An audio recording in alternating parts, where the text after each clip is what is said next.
this demo, I'm going to show you the new Digital Resilience Incident Reporting application from ServiceNow, which can be used to manage the lifecycle of DORA reportable incidents.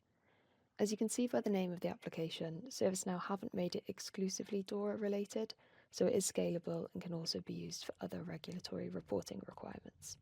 But in this demo, you'll see a use case for a DORA reportable incident. The new application sits within the Operational Resilience workspace, so the GRC Operational Resilience application is a prerequisite.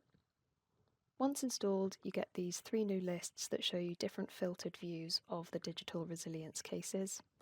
And out of the box, you get two different workflows to automatically generate these cases from ITSM incidents and security incidents, but it's not mandatory to have both.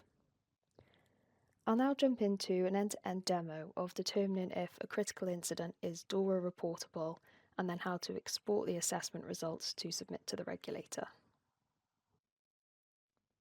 To start the process, I'm logged in as Beth Anglin, who is a member of the service desk, and I'm going to create a new incident for a major cyber attack on critical services. I'm going to give it an impact and urgency of high to give it an overall priority of critical, which are the conditions to automatically generate a digital resilience case from an ITSM incident.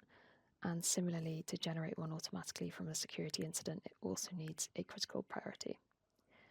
And I'm going to select a critical service and save the record. Once saved, I'm also going to come to the related records and add some additional impacted services.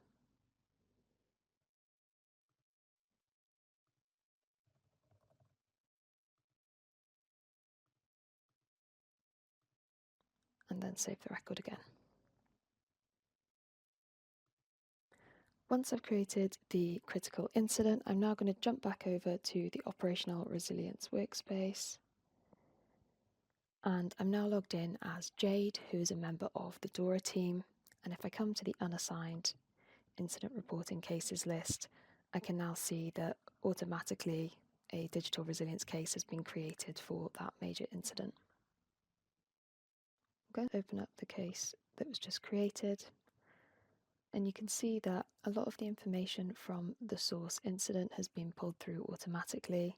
So you've got a reference to the source record if you want to see the full information of the incident.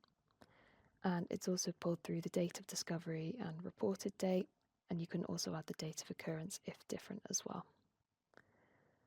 Under the Impacted Areas tab, you'll see that all the services I selected have been pulled through automatically, but I can also choose to add additional ones if I need to.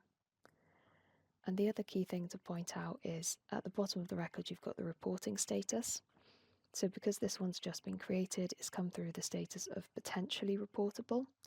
And once I complete the initial triage, which I'll do next, it will change to either reportable or not reportable based on the answers given. The Action Tasks tab is where all of the assessments will be created. So the first one, as I just mentioned, is the regulatory reporting assessment.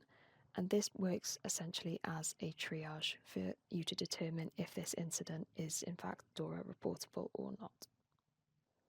I'm going to assign the task to myself and save the record.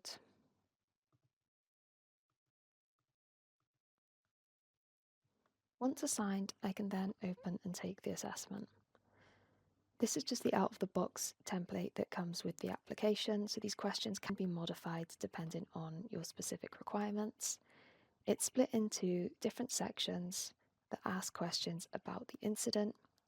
Some of the answers can be auto-populated based on the source record, and the rest can be filled in.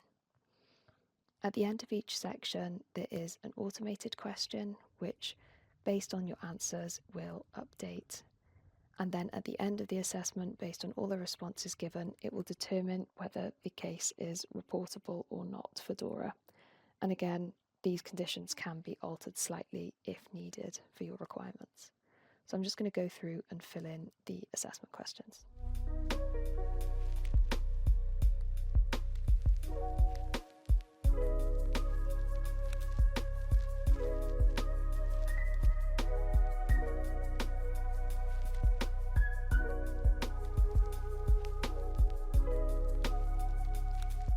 Once all of the answers have been filled in, I can then submit the assessment. If I return back to the task, I can see that this has now been completed and it's moved to the review state, and I can then close it once a review has taken place if required. And if I go back to the case record itself, I can see that the reporting status has now automatically been updated to reportable for DORA based on the answers to the assessment.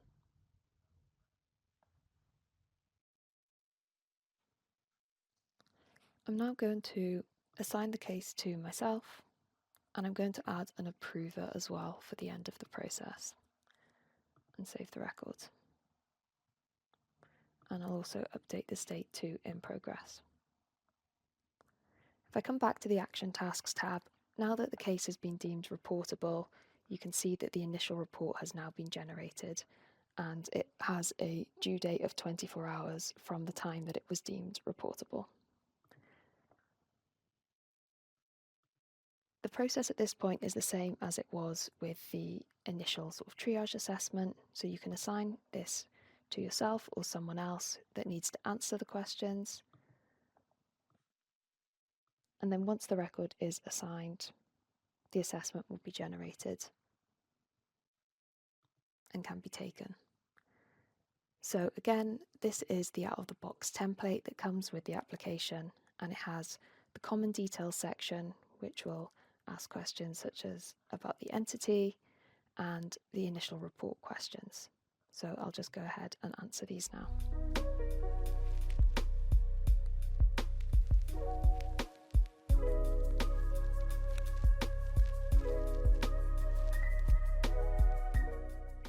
Once all of the answers have been filled in, again, the assessment can be submitted.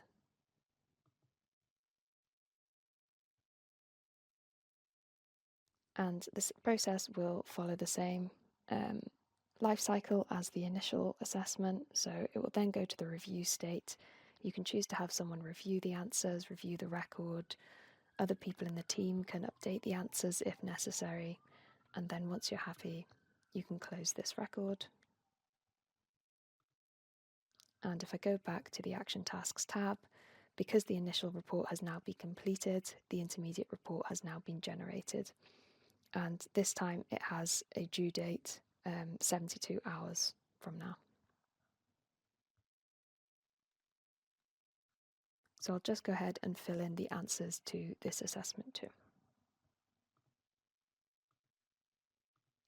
I am assigning these manually at the moment, but if you wanted to automate this, then you can automate the assignment if you knew who needed to answer each assessment.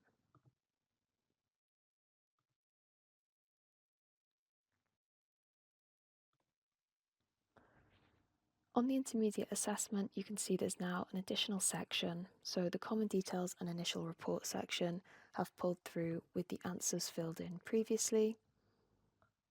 These can be amended if need be, but otherwise they'll just stay the same as the previous assessment, and you can then answer the questions in the intermediate section.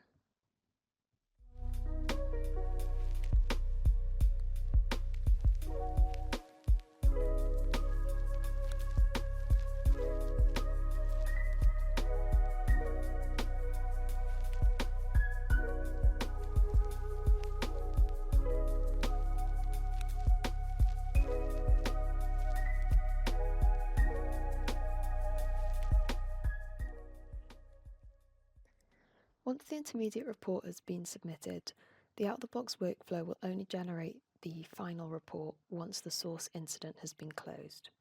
So I'll just jump back to the source record and I'll move the state to closed.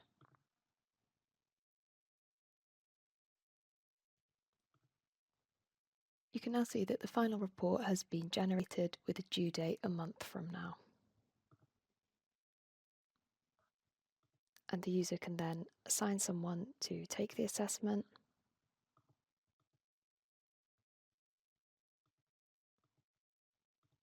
And then once assigned, again, the assessment will be created.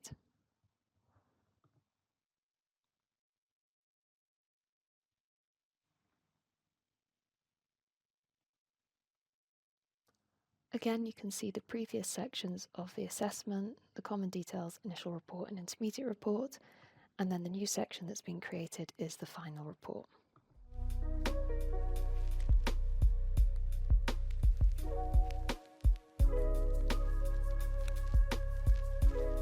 Once all of the questions have been answered, the final report can then be submitted.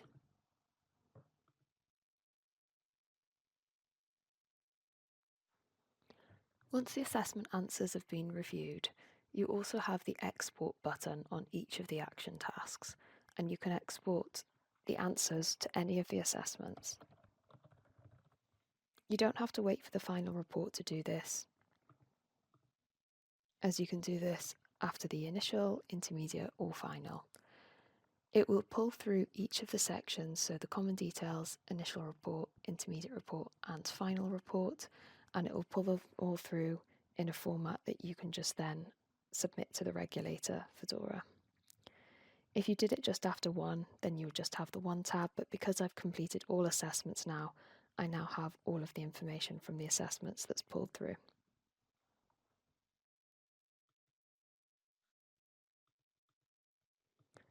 I'm now going to close the final assessment and go back to the case record itself. And at this point, I can change the state to pending approval, and you can see that approvals will be generated to the person selected in the approvers field. I'll just switch screen to impersonate Tom Erickson, who is the approver, and from the Operational Resilience workspace, if I come to my tasks, I can see that the approval has been generated for me. I can review any of the details. I can review any of the answers to the assessments, and then once I'm happy, I can then approve the task.